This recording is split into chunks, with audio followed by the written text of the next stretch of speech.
Sot do të përgatisim petulla të shpejta me 10 minuta përgatitje që nuk ka nevojë fare ta lini brumin të pushojë dhe dalin shumë të shijshme. Si fillim për këtë recetë do të na duhen 2 vezë, 4 lugë kos dhe pak krip.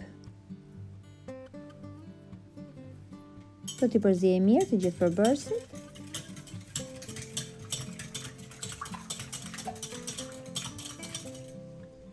Më pas do të hedhim mielin, gjithsej do të përdorim 550 deri në 600 gram miell, të cilën do ta hedhim pak nga pak. Do të hedhim gjithashtu 10 gram pluhur pjekës. Nëse nuk keni pluhur pjekës, mund t'i hedhni 1 lugë çaj sodë buke. Do vazhdojmë ta përziejmë mirë dhe do t'i hedhim miell gradualisht derisa të na formohet një brum që të mos ngjisi tek duart, por dhe nuk duhet të jetë i fortë. Do vazhdojmë ta punojmë mirë brumin me duar. Është rëndësishme që brumi të punohet mirë, sa më shumë të punohet brumi, aq më i mirë del dhe rezultati. Do ta kalojmë brumin tek tavolina punës dhe do vazhdojmë ta punojmë për disa minuta.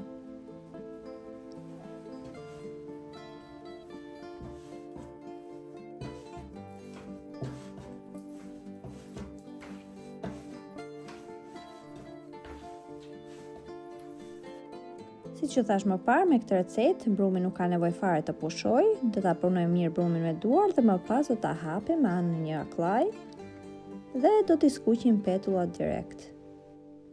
Tashmë brumi është formuar, në tavolinën e punës do të hedhim pak miell dhe më pas do ta hapim brumin në formë pete.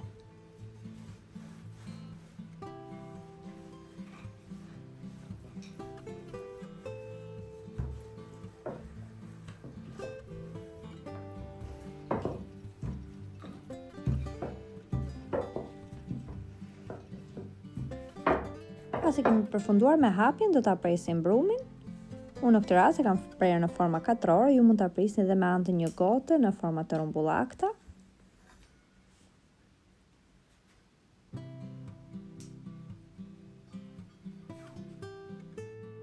Ndërkohë që presim brumin, në tigan kam hedhur vaj lule dielli për t'i skuqur, vaj duhet të jetë i ngrohtë.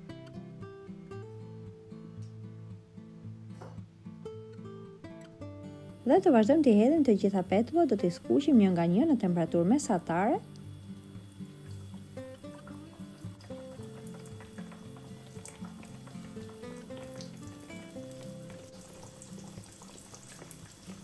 Do të hedhim pak nga vaji i petullave sipër në mënyrë të tillë që të na fryhen më shpejt.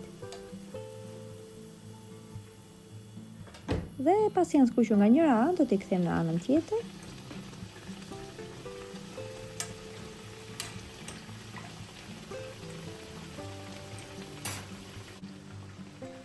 Tek pjata në të cilën do të vendos petullat, kam shtruar letër kuzhine në mënyrë të tillë që të thithim vajin e tepërt nëse ka.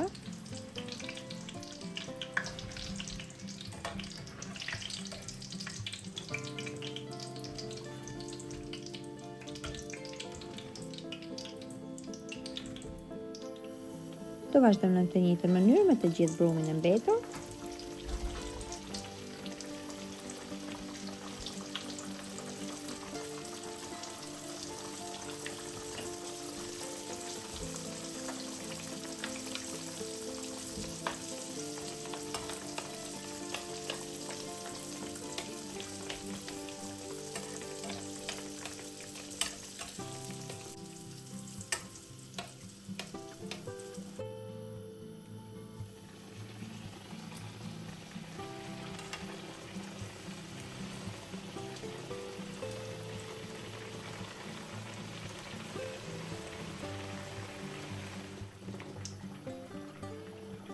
Ky ishte brumi i fundit, tashmë petullat i kemi gati, i kam skuqur të gjitha.